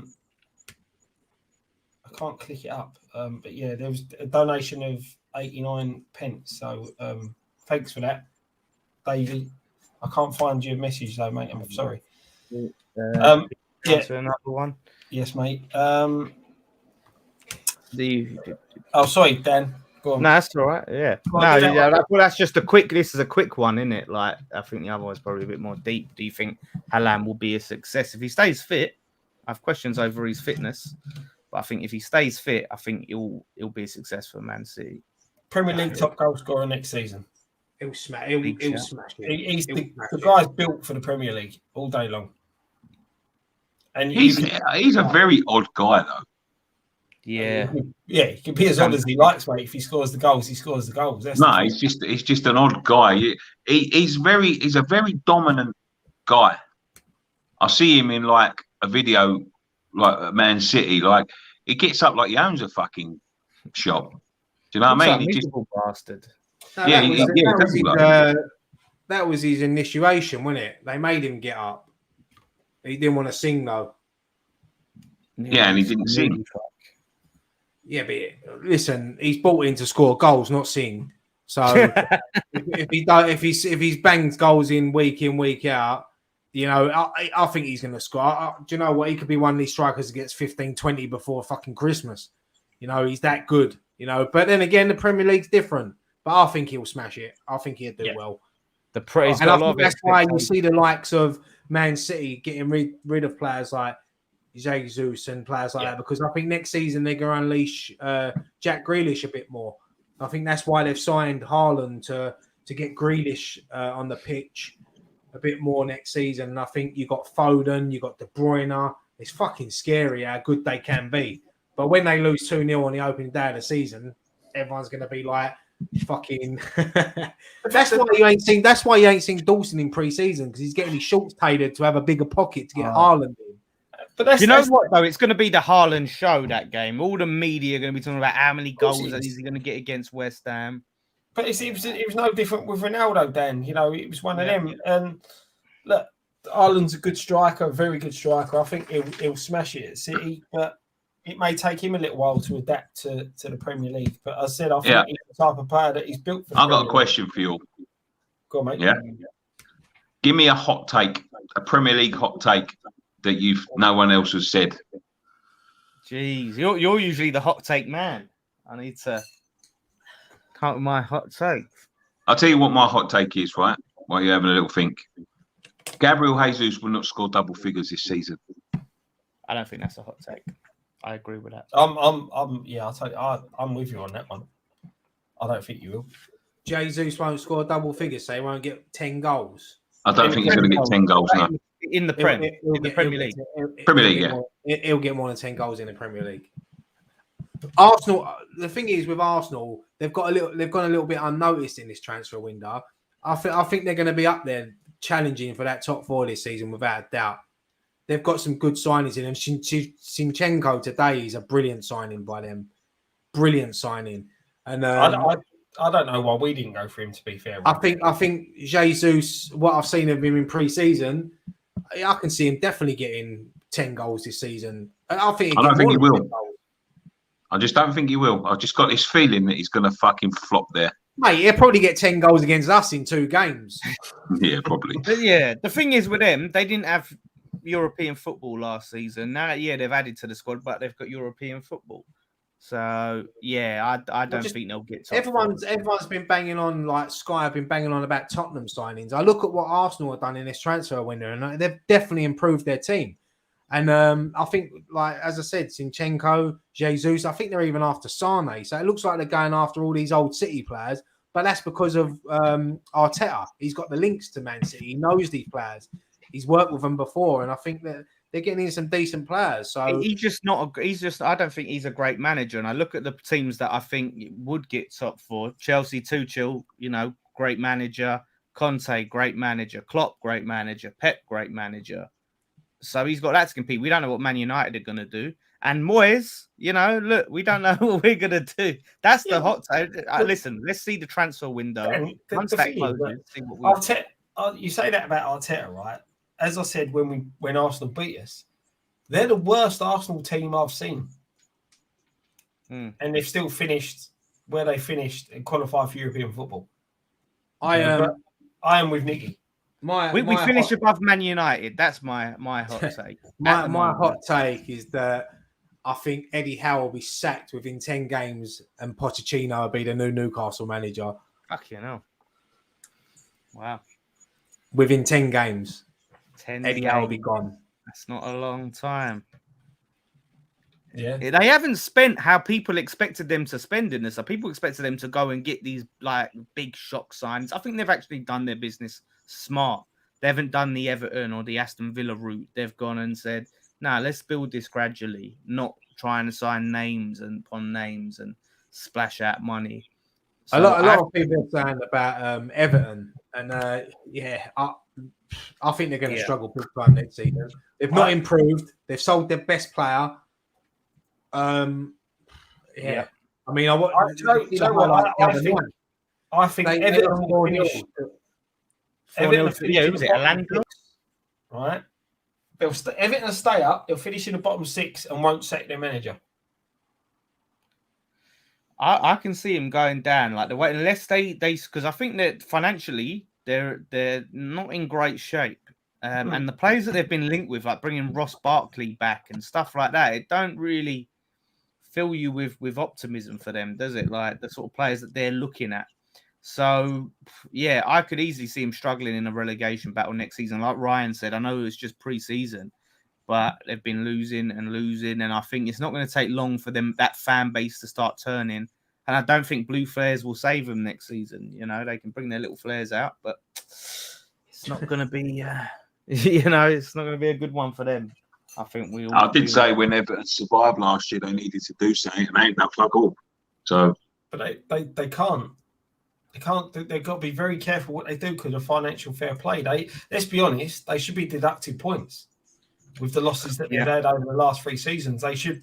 Scott trying to kick them while they're down, take points off them before the season's even started. But by the letter of the law, they should. Yeah, they've overspent more than what they should have done in 2 seasons, including clubs were given that they were allowed to have losses a bit extra because of COVID. They can't afford to spend, and they'll probably give Lampard a little bit of money, but he ain't going to get a lot. But I don't think they'll sack him. I think. But to be fair, what I mean, if they got deducted points, that they would be hard done by, because the likes of Man City have done it, and they've had bans in Europe, and then had them overturned. There has been absolutely no punishment for them. In fact, what they've done Derby have been punished, and teams in the Championship, all them teams that get punished. But they always do. Yeah, but the thing is, Nick, is that Man City and PSG have got better lawyers than the whole of UEFA. Yeah, and that's how they get out of it. They're an absolute mess. And I think the thing is with sacking Lampard, they've been through managers galore, and that's why I think they'll stick with him. Yeah, it's crazy. Like, I'm glad that we're not in their situation. They've got a new stadium to pay for and everything, and yeah, it's mad. So as bad as it is for us, like, you could be Everton right now. Boba Collector for 49. Thank you very much. Evening, gents. Do you think we'll get European football this season, or do you think we'll qualify for European football? Season predictions. I think we're going to do our season predictions in an individual show, aren't we, Nick? Yes, we are. Yeah. So I can see us getting European football. I think we're good for it. I'll just say that. There's obviously 2 routes we can get that: qualification in the Prem or winning the Conference League.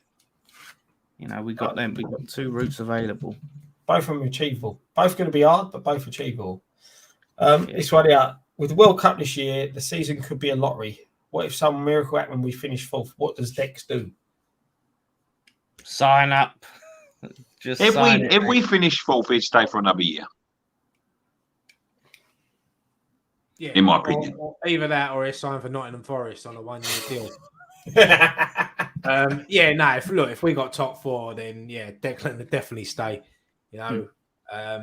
Without a doubt. But yeah, this season's going to be a weird one because obviously we have a World Cup in the middle of it, which none of us have ever seen before in our lifetime. So it's going to be a strange season, but I'm excited. I'm excited for the season. It's good because Antonio and Scamacca won't be at the World Cup. I'm assuming Scamacca's not getting in the Italian side yet. So we got them two who. Well, Italy ain't in it. Shit, they're not in, are they? Yeah, well, he's definitely not going to be going. So we should have, a good few players that aren't going to be disturbed by that whole thing, by the World Cup, which is good because I think that's going to be really disruptive for a lot of teams. Yeah. The thing is, it's like with Souček as well, with the Czech Republic not being there. Souček has played same as Soufal as well. They've played a lot of football, like Decaz over the last couple of seasons. So it'd be, that'd be a nice little break for them. It could. The funny thing is, the World Cup could end up benefiting us a bit if we've got less players there than some of the sides that we're competing with. Yeah. When you look at the likes of United, Arsenal. Probably Leicester as well, because I think they'll be back up there this season. Really? They haven't done anything in the transfer. What have they done, Scott? Who have they signed? No, I just think Rodgers will turn it around. He's trying to keep hold of Maddison and Tielemans. That's what his focus has been. But they really need to strengthen. They do, but I predicted him before to get the boot, and he did get the boot. But I think they'll turn it around. But it may benefit us not having as many players at the World Cup. The thing is, I would say about like the race for Europe and all that. Look, we have to do our job, and we've still got a little while to go in building the squad if we want to compete. Especially like we could win the Conference League and qualify for the Europa League next year. And I don't think. We shouldn't be looking at like that's, out of possibility. That is a big possibility that we could do that. But what I would say in terms of like league positionings is I do still think this is a year where it's all up in the air. Like, who knows what Man United are going to be like? They could be the best thing since sliced bread. They could go to fucking, like Ferguson, Man United, or they could be fucking worse than they have been.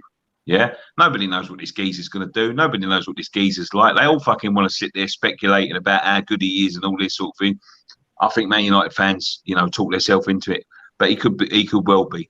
Arsenal, I think they've strengthened, but again, same with Tottenham. Good signings, really good signings. I think they've had the best wind of Tottenham, and I've got them up there to challenge. But with a lot of signings, sometimes comes that sort of transitional period where. A few of the people that they've got in don't perform as well as they think, and he's volatile, the manager, isn't he? Do you know what I mean? Like, so anything can happen now. They could be absolutely fucking outstanding, or they could fucking fall on their face. And that's the thing. Like, Chelsea are the same. Chelsea exactly the same. Brand new ownership at Chelsea. Who knows what they're going to be like? There's a lot up in the air, but. We just, as I said before, the last couple of years, we just got to concentrate on what we're doing. If we're hit near the levels that we have in the last couple of years, although I think, the second half of last season with that Europa League and some of the performances were poor, and we, squad-wise, we fell on our face. I think we, if we hadn't had Europe to contend with when we had a bigger squad, I think we would have made top four without a fucking shadow of a doubt. So. We have to do what we need to do. But, it's all up in the air. Who knows? Who knows? You could... The thing is, mate, like, without being fucking funny or anything, but, Brighton done very well last year. Brighton ended the season fucking brilliantly. They could very well, like, start the season on the front foot and be the surprise package. There could be a Nottingham Forest. that could have a really, really good standout season. There could, anything could happen. But we just got to concentrate on what we're doing. Don't worry about anyone else. Mm-hmm. Fuck them. Fuck them. Yeah, exactly right. Yeah. Any more questions? Get them in. I've got a few. I'm paying attention tonight, mate. Breaking news: Vincent Mann's retired. Nothing to do with football, but Vincent Mann has retired amid allegations. I'm not surprised. He's had about 20,000 fucking affairs about the fucking sounds of it. Paid out a shitload of money. Wow, that's crazy. Here's one for you. Are we finally going to beat Brighton this season? No. No, I don't know. We never beat Brighton. We never will. Not while we're in the Premiership anyway. We're doing it. We're doing it. I'm believing it. I'm sick of these pricks. Scamacca's going to come in. He's going to get a fucking hat-trick against us. When's the conference qualifier? Does anyone know? Soon, I think. Sure. I think it's the end of August, but the draw is in the first week of August. I think we. Yeah, I think it's like next week. Yeah, and I think the game's around the 20th or something like that. I can't really remember. I know you got to get your tickets now. Yeah. But is it 5th? We've got to get tickets for the 5th of August, don't we? I think. Fuck knows, mate. I don't fucking know. The helter-skelter thing behind me is a car garage. Hot Wheels one, my boy. It's my boy's one. Scott, get in one of the cars and go down here. Matt Powell wants to know: have any of us ever done an escape room? As he's doing one tomorrow night. Yeah, I have. Doing one tomorrow and might not be on Friday night next week either. I have. I've done one. I was meant to go to one, but I ended up standing in the pub over the road while the rest of them done it. I couldn't be bothered. I was enjoying myself. I can't remember. There was a game on the TV, and I was watching that instead. It's beyond my brain power. Yeah, I wouldn't mind giving one a go. Yeah, I wouldn't mind. I used to love Crystal Maze. People start shitting themselves in them, thinking they're going to get locked in. I'm like, mate, they're going to let you out now. Why if you don't do it? Like, fucking hell, this ain't Saw. Nah, it was that film called. I think it was called Escape Room or something like that, and that's what it was. There was like you. But the thing is with them things here is that, like, you're locked in there, and the clues are very subtle, and it's very easy to miss one. And if you miss one, the whole thing's fucked. Do you know what I mean? Mm-hmm. Yeah. You're just standing there like a lemon for half an hour, thinking like, I don't know what to do. Like, there's no like second or third hint or anything like that. Like, if you miss something or you don't get something, that's it. There's no one saying to you like that, oh, fiddly-dee, fiddly-doo, look under the table and, it'll all come to you and all that sort of thing. It's like the clues are there. If you miss them, you're standing there like a lemon. I'll just be like that. Fuck it, we've got 15 minutes left. They're going to let us out in a minute. Matt Powell says a new video West Ham fan team he does escape room. That would be a laugh. Yeah. Paul wants to know. We should do one where we go after Sullivan's millions. Good luck with that. Paul wants to know how many meltdowns will Mike have before October. Mike. Hopefully none. Yeah, I thought that was cheese. I thought you meant cheese and bean melts. I was about 30. I ain't seen Mike. I ain't seen him either. I ain't even heard from him. He's probably working hard. Anyone ever been to? Ben says, anyone been to our B3's going on Sunday? No, do you know what? I've never been, but I've always wanted to go, but not to the party side, to the relaxing side, because my mate goes there every year and it looks so nice there. Yeah, this nice little private beach, and yeah, I would love to go there. I've heard it's beautiful in Ibiza. I've never been. Does Areola start against City? Seems like Fab is still first choice in the friendlies. I would like him to start. Yeah, I think he will be our number one next season. I think. Look, I love Fabianski, but I think the other night against Rangers just proved that it's time now to get Areola in as number one. I think he'll probably. Who we got tomorrow? We got Luton tomorrow. Yeah.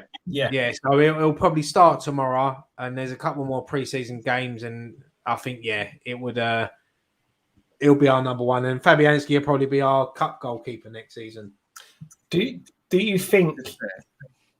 Probably in the group stages, you probably will. But do you think in the key stages of the Conference League, if we're in it, even the first round, like the qualifier, sorry, that we've got to go through to get to the group stages, do you think he will play Fabianski in that one, or do you think it'll be that we see Areola in that game? Yeah, no, Fabianski's good enough. Fabianski's good enough to play in that game, so I'd trust Fabianski if he was in goal.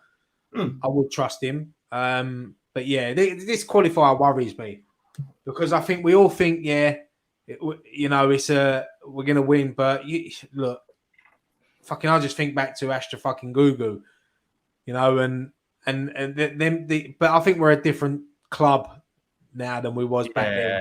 We've got better players, we've got a better manager, and I think whoever's put in front of us, I think we'll beat them. I just hope he's convincingly beat them and not fucking extra time and shit like that. Yeah, no, I agree. I think we'd need to do that, get that job done in the first leg, if you know what I mean. I think with the start of the season we need to get that game done and dusted within the first leg. Whoever we get, it's not going to be easy, we know that, but I think that's what we need to do. Another one here, Craig says, what are your thoughts on betting companies being banned from shirts? Do you know what? I like Betway as just a visual sponsor. Like, it looks good on the shirts, and I'm worried that we're going to get something that just looks crap. Like, that's my only concern. But yeah, I think it's a little bit. I don't know. We banned smoking advertising. We banned, booze advertising. People used to have Carlsberg and all that. Like, so what do you do now? I mean, yeah, we've got, obviously you can get addicted to smoking, you can get addicted to drinking, you can get addicted to gambling. But what do we do now? If we go and have McCain's oven chips on our shirts, or McDonald's or something like that, what are we going to do then? Ban them? We might, because it's the same sort of thing, isn't it? Like, everything's a vice. Like, I don't know. Like, Philip's just saying there about bringing Dr. Martens back. You can't. You probably won't be able to have Dr. Martens because they're shoes, and people get addicted to buying shoes. So you won't be able to have that. It's everything. Yeah, but it'll be something silly like they're made of leather and it's animal cruelty. Something like that. There are too many betting companies in foot. It's like, I don't have a problem with it per se, but it's just rife, isn't it? Like, so many teams have, and there's like millions of them. All these companies you've never fucking heard of. They pay the money though, don't they? Like, because they earn so much money through what they do. Because there's a lot of people that do gamble. So how's that going to affect the teams financially? They don't put it on kids' shirts, which is right. So I've got no problem with it. I mean, as Nicky said, like, you can be addicted to smoking, you'll be addicted to gambling, you'll be addicted to drinking. So where do you stop? Like, the only thing you do is just have no sponsorships. Yeah, but people say like insurance companies, they're a big rip-off than fucking anyone. The thing is as well though, is that, are you telling me that banning advertising of cigarettes, banning advertising of alcohol has stopped people smoking, stopped people drinking? Of course it does. I don't think it has. Now you've got a lot of people who have stopped smoking and started vaping. You've got people who are vaping that never smoked because they think it's cool to. I like the way you go in the shop there and all the fags are behind like fucking shutters, like pretending they're not there. But the thing is, you can't underestimate the power of marketing, Scott. And if marketing didn't have an impact, people wouldn't spend so much money on it. So it obviously does something. Because why would all these companies spend so much money to market their product? Of course, Dan. It's, you know yourself, like with color schemes and things like that. They know what things catch the eye and stuff like that. But you're going down a line where you're going to run out of people that sponsor football shirts. That might be a good thing though. We get sponsored shirts back. Yeah. But the thing is, right? I've never looked at a shirt sponsor who's got a betting company and gone, oh, I'm going to go and use that betting company. Yeah, I've probably, apart from Dagenham Motors, To be fair, that was the only time even that. I love that. Dagenham You know what I mean? Dagenham Motors, I knew that's where I went and bought my car. I didn't need West Ham shirt telling me that that's where I went to buy my car. I just think that it's just silly that you're banning all this advertising. People are going to do it anyway. I think if you look at it, Scott, with Betway, like for me, if I decided I wanted to gamble and I go, right, I want to fucking put a bet on, what's a betting company? Fucking Betway is going to come in my mind because I see it all the time, every week with West Ham. Now, more than Ladbrokes, more than Coral and all these, and Betway just comes in my mind. And I never heard of it before, West Ham. But you won't see a Betway shop walking down the street, but you'll see a Ladbrokes or a Coral. Yeah, you will. But a lot of people bet online these days anyway, didn't they? No, but you're talking about the power of marketing. Yeah. Don't you see Betway on a West Ham shirt? That's fine, but don't underestimate seeing the brand in the high street, because that stays in your mind as well. That's why you said them two. You could have said 888 or yeah. Hey, do you know what? Like you say about walking down the street about. There's a Greg's Outlet in Canning Town. Outlet? Yeah. You know where the Ladbrokes, where that shop is that sells all the alcohol. That geezer's been there for years. Yeah. It's in between on the Hermit Road. It's in between there. Greg's Outlet, cheap Greg's. What do you mean outlet? Like you can get cheaper stuff in there than what they sell in the normal Greg's. Now you know that is a fucking. You know that is a fucking. You know you're in Canning Town when you get a Greg's Outlet. Yeah, like a fucking when you've got a Greg's Outlet in your town, man. I love it.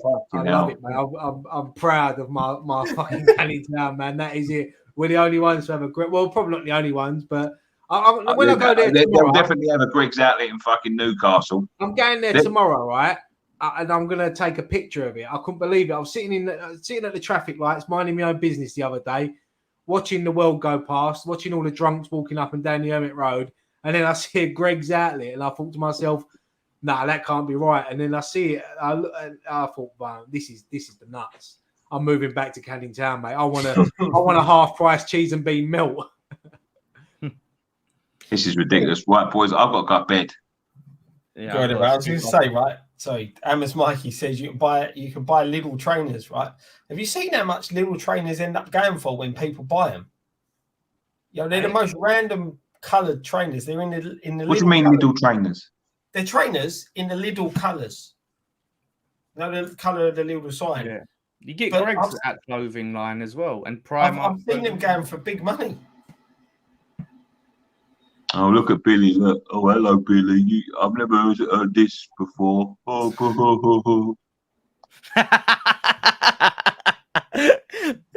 you know what? Billy's comment wasn't funny. Nicky's reaction just was hilarious. Look. I just thought, someone must have tweeted it or saying, look. What the fuck? Exactly. Oh, it's not done. It's full of grapes. I love it, mate. There's more outlets. Where you going? You going Kent, get a Ralph? No, I'm going Canning Town, get a sausage roll, mate. Half price, isn't it? Off your pop. Yeah, we'll take one more. Adam says, if we draw a Northern Ireland team, would you lads make the trip over? Would be good to meet some of you. Yeah, definitely. I'm really hoping we get a Southern Ireland team because go and see some relatives to kill two birds with one stone. This LTL used to live in Hermit Road along with David Essex and George's Pie and Mash. George's Pie and Mash is untouchable, mate. Best pie and mash shop ever. Robbins for me. It's got to be Robbins. I can still see it now, like cherry coke, pie. Oh, mate, chili. Oh, don't. It made me mouth water. Yeah. Wrap it up there. Get Nicky a bed. Thank you. Go on, and Dan, you can see us out tonight. All right. Well, thank you everyone for watching. Everyone for all your comments and the super chatters and all of that stuff. It's been a really good show. Lots to talk about. Obviously, of course, rest in peace to Peach, top lad, like everyone has said. And just look out for again, more content. Hopefully there'll be some content around the Luton game. Podcast is up, I believe, Nicky. Is that correct? That's correct, yeah. Yep. And there will be clips going out tomorrow and Sunday and Monday.